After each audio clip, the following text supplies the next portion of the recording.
So you're thinking about making the move to El Dorado Hills, California. Beautiful sunrises, resort style living. El Dorado Hills is truly an amazing spot in California and an amazing place to live. We show El Dorado Hills to a lot of our clients, and this video is all about 10 reasons why they actually decided not to move to El Dorado Hills, 10 things you need to be aware of. Let's get started right now. Number one is fire insurance. It is getting very, very pricey up in El Dorado Hills. A lot of the homes do require fire insurance. I've seen fire insurance quotes up to $15,000. Guys, it can get a little pricey up there. A lot of homes are being moved to California Fair Plan.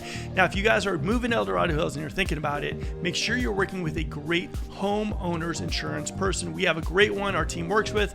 We'd be more than happy to give you the reference and the phone number, but really check fire insurance before you decide to buy a house up there. Number two, El Dorado Hills can get very hot during the summertime. Now, I know all of Sacramento can get really hot, but El Dorado Hills, get it? In the hills can get even hotter, or at least it feels that way. Now, some of the houses in Serrano, you can feel a little bit of a breeze, but for the most part, it gets really hot in El Dorado Hills. So buying a house with a pool, not a bad idea, but definitely consider the heat when moving to El Dorado Hills. Number three, you are on PG&E for electric. Now, if you're in Sacramento County, you're on SMUD, the Sacramento Municipal Utility District. It's about half the price of PG&E. So if you are buying in El Dorado Hills, prepare for a very expensive electricity bill, guys.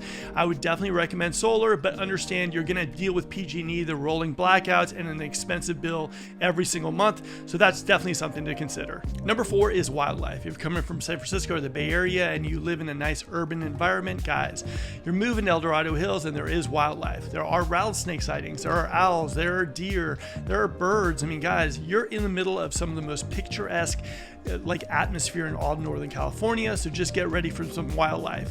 But guess what, guys? They were here before we were, and they only add to El Dorado Hills flavor. Number five is nightlife. There's just not a lot of nightlife here in El Dorado Hills. It's a little bit more like resort style living, suburban vibe. I mean, there's some great restaurants, there's some amazing scenery, mountain biking, hiking, but for nightlife, you're probably gonna have to go to downtown Sacramento or maybe Roseville, maybe Folsom here and there, but for the most part, El Dorado Hills kind of shuts down around 9 or 10 o'clock. Number six is MELLO-ROOS. If you're thinking about buying a brand new home in El Dorado Hills, check the MELLO-ROOS. That's a taxable bond. I've seen it as much as $560 a month.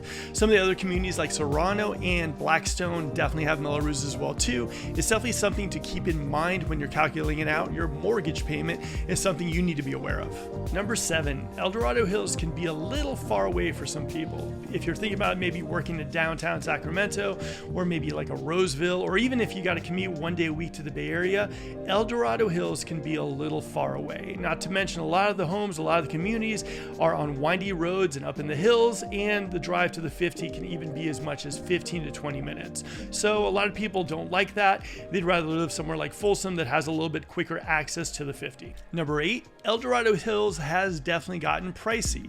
In the last few years, El Dorado Hills has been one of those spots that people absolutely love. They're moving into it and prices have just shot up. You're going to see some custom homes, $6-7 million.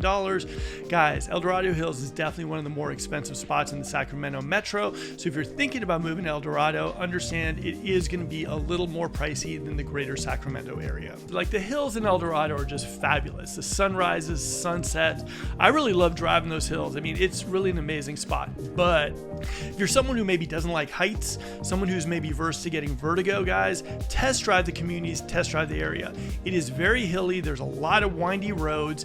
And for some people, it can be a little overwhelming, especially if they're coming from the Bay Area or another area that's a little bit more flat. So it's not a huge one, but at the same time, definitely test drive the area before you commit to El Dorado Hills. Okay guys, hopefully you enjoyed this video. Why some people have decided not to move to El Dorado Hills, California. Like I said, I love El Dorado Hills and I think it's an amazing spot to live.